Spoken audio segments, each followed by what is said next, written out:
Welcome, online students. We are going to be discussing the similarities between Abraham Lincoln and Barack Obama, which is going to be the basis of your next essay. And right now, the class is watching the video that is online. But what I'm going to do is we're going to take the video step by step. I'm going to be pausing the video and writing on the board what I think would be the good points of comparison that you should be using in your paper. So they're going to match the points that are also in the article. So right now, let's go ahead and take a look. And it played into their public sphere in the sense that they were trying to win over a jury all the time when they spoke, not just berate somebody with their ideal. I think they both have very cool temperaments. I think they both have wonderful senses of humor. I think they're both reserved in a certain way. I think the most obvious difference between them is that Obama was superbly educated at Columbia and Harvard.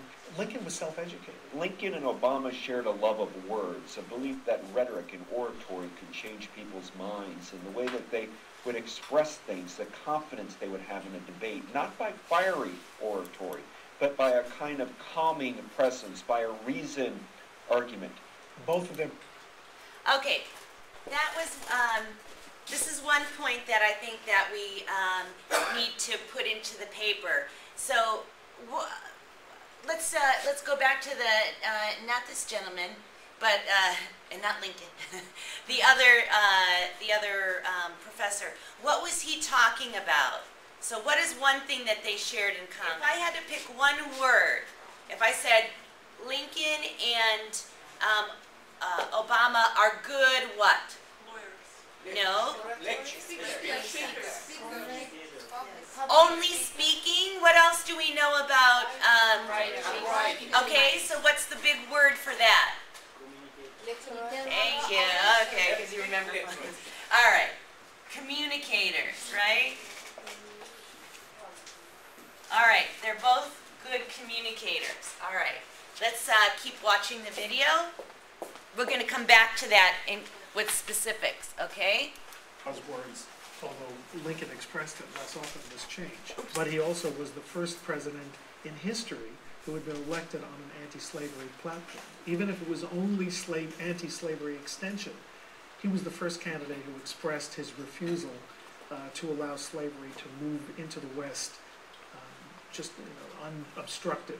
And that was a major change. And that was the change to which the southern states reacted. I mean, Lincoln came... Okay. What's another point?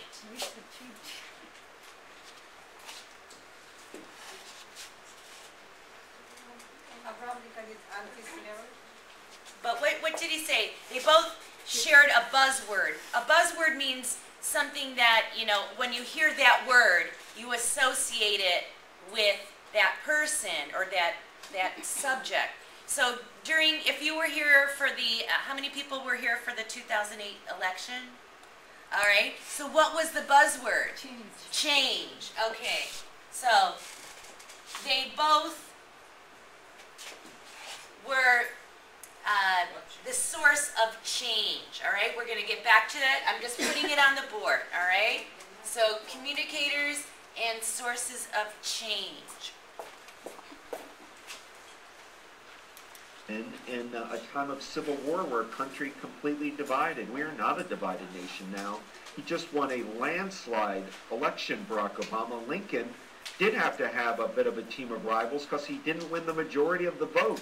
Obama, who won only 53% of the vote, is nonetheless coming to office on the crest of enormous goodwill and enthusiasm and general unanimous aspirations for his success, which is totally different from the Lincoln experience. I want to pause it here for a moment because since this was filmed, I think in 2008 or 2009, so here we are in 2010. I think it's a little bit different because they're talking about how when Obama came into office,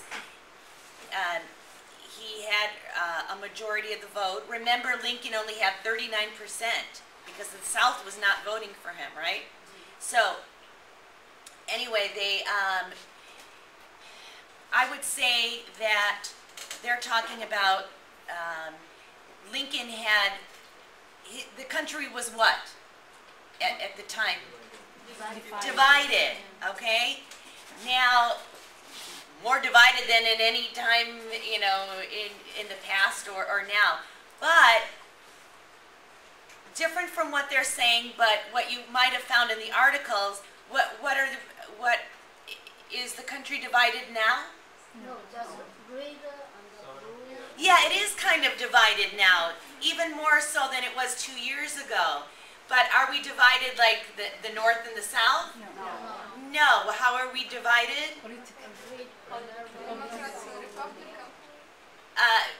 Between red and blue, but what does red and blue mean?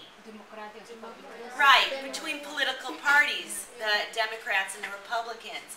So, what did, again, I'm not really getting this particular point that I'm going to put on the board from this video, but from the articles.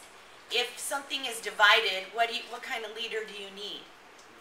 To bring all together. And what one word that can you use? Union. Well, Bind up. Unified. okay, a unifier, all right? Since I'm putting these as type of a person, right? Unifier, communicator. I don't want to use the word changer. What a person who changes something is called what? Does anyone know? Inventor. No, because you're fixing something. You're not inventing.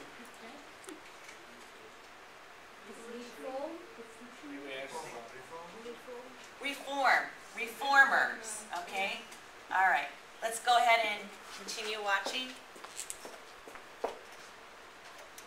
The country just rejected him before he could say a single official word.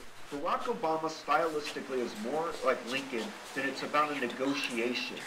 We all know he's coming from a progressive tradition, but he wants to hear the other side's arguments and kind of find some centrist and neutral ground which to operate, while not necessarily abandoning his core convictions. That's very Abraham. The key thing to keep in mind about Abraham Lincoln is every president worships him. Because no matter how bad or dark the hours are going to get for Barack Obama, Lincoln had it worse. I mean, he's sitting there in the White House surrounded by hostile forces in Maryland and Virginia, half the country just leaving the United States. Lincoln had it badly. It's very hard to say who's got a tougher job. Is it the man who is facing a fiscal crisis worse than any since the Depression, and also the specter of nuclear war, terrorism, health pandemics, and all of the issues that a 21st century president has to deal with and hopefully solve? Or is it the president who is facing the destruction of the entire country that he's been elected to lead? The Obama people are trying to present Barack Obama as a combination Lincoln, Kennedy, and King. What all three of those men have in common is a kind of a way of rallying the country together behind words. Historians find the much greater similarities to two other presidents, which aren't mentioned quite as much: Franklin Roosevelt in 1933, inheriting the Depression, and Lyndon Johnson coming in 1964 and launching these Great Society programs. But as long as Obama can be mentioned in the same breath with Lincoln, the #1 ranked president in American history, he's doing well on the public relations front.